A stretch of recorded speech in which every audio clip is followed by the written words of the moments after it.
اذا حمدي فتحي او بين قوسين نابروكسين هو اولى صفقات النادي الاهلي في كاس العالم للانديه 2025. طيب ايه نابروكسين ده اسلام؟ ده اسم الدلع بتاع حمدي فتحي في قطر؟ لا، ده دخلت اسرش اول ما سمعت عن خبر صفقه حمدي فتحي، قلت اما اخش اشوف ايه هو اقوى مسكن لالام الاسنان، ده اكتر الم بيضايقك.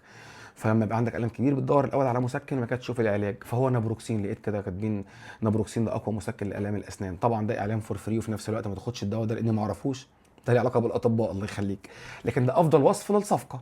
دي صفقه مسكنه للالام، وصفقه بتثبت لك ان الاداره بتقول لك احنا عندنا فشل في ملف التعاقدات، وان الهوجه اللي عملها الجمهور دي عنده حق، فبنحاول ايه، نطبطب على الالم. طيب هل حمدي فتحي دي الصفقه المنتظره ولا لا؟ هل حمدي فتحي يفيد ولا ما يفيدش؟ سريعا، انا بالنسبه لي اهم الصفقات اللي لازم تتم في فرقه الكوره دي هي رحيل الجردل اللي قاعد بره اللي ما عندوش فكره.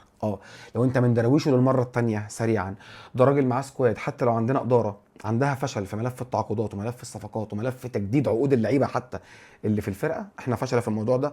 انا قلت كذا مره هي اداره ناجحه كان عندها فشل في ملف التعاقدات ولجنه الكوره ولجنه التخطيط وتجديد اللعيبه والعين اللي بتختار الصفقات. ده معروف، احنا في اللجان بنعين لجنه الكوره، بنعين الناس اللي هي بنحبها وبنثق فيها، بنعين الشله، بنعين الشله بتاعتنا، مش بنعين الناس الكفء، ما بندورش على الكفء. في الصفقات ربنا يعيننا على العين اللي بتختار صفقاتنا، مش عارف انهي عين دي، سبحان الله، عين جابت وسام بالغلط. المهم، فده انا بعترف لك بيه، لكن الجردل اللي عندي ده مش معناه ان انا حضرتك اروح اعمل زي ما قلت لك امبارح كده 120 دقيقه اوصل مرتين.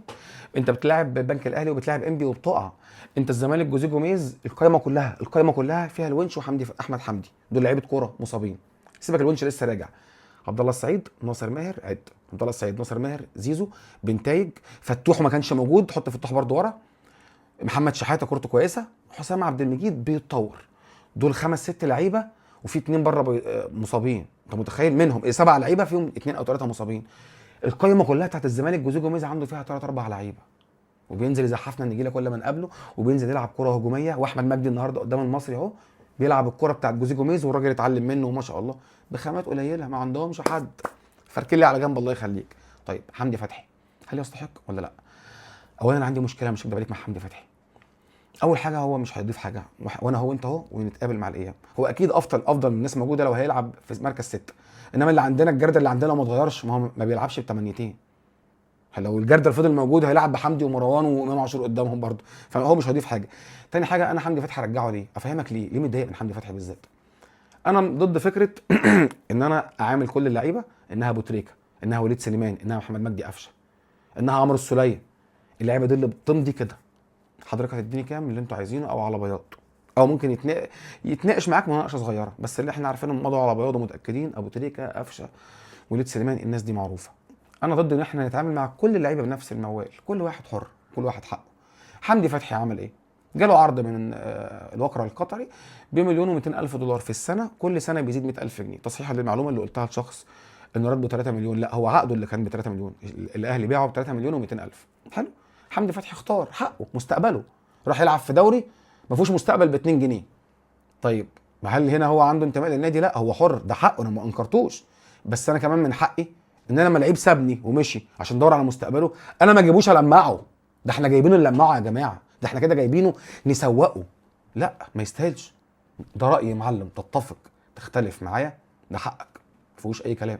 لكن الراجل ده مش من العدل انه يجي يقعد اي حد حتى لو هو افضل منه. مش من العدل انه يقعد مروان او اكرم، رغم ان انا بقول لك هو افضل من الاثنين، كورته افضل بكتير. مش من العدل انه يقعد يلعب هو في الملعب وقفشه يبقى بره. مش من العدل تماما ان انا اجيب حتى محمود حسن تريزيجيه.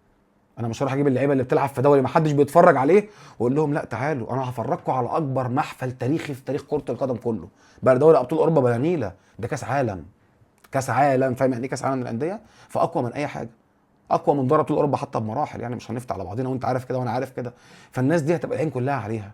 فانت جايب حمدي فتحي عشان تسكن بيه الجمهور وتلمعه. انا والله العظيم يا جماعه مش هكدب عليك، انا ما عنديش مشاكل شخصيه خالص مع حمدي فتحي، وما اتضايقتش انه مشي، هو حقه، الراجل دور على مستقبله، وانا كمشجع ماليش مصلحه. انت عارف كلنا كمشجعين مالناش مصلحه، مصلحتي الفرقه والنادي. فانا حرام ان اجيب مشجع سابني عشان مستقبله وده حقه، مع ان انا كنت برضه بديله هنا ملايين، ما كنتش بديله مثلا 50 60 الف جنيه في الاسبوع ولا في الشهر حتى، ده بياخد قدهم اضعاف مضاعفه، بياخد له بالمليون تقريبا في الشهر. حمدي فتحي كان فيها اولى بيقبض فوق ال 12 13 مليون، يعني اكتر من مليون جنيه في الشهر. فمعلش يعني اللهم لا حسد يعني. فما دام هو دور، انا كمان كمشجع مدور على مصلحه فرقتي، وشايف ان حمدي فتحي بما يرضي الله ما يستاهلش يكون موجود في محفل كبير زي ده. ما دام هو دور على مستقبله، خليك بقى في الواقع، خليك يا معلم في الواقع والعب في الاستاد اللي فيكم مفرين وطفايه، مع احترامي للدوري القطري يعني. ما احنا بنشوف المدرج عامل ازاي، احنا كشباب سوشيال ميديا عندنا مشاهدات اكتر من دوريات الخليج ما عدا الدوري السعودي. غير كده لا، الدوري السعودي الناس بتتفرج عليه، انما مع احترامي ما علينا. مش عاوز اطول عليك، وكل صفقه وانتم طيبين، كل مسكن وانتم طيبين، واشوفك ان شاء الله في فيديو جديد. سلام.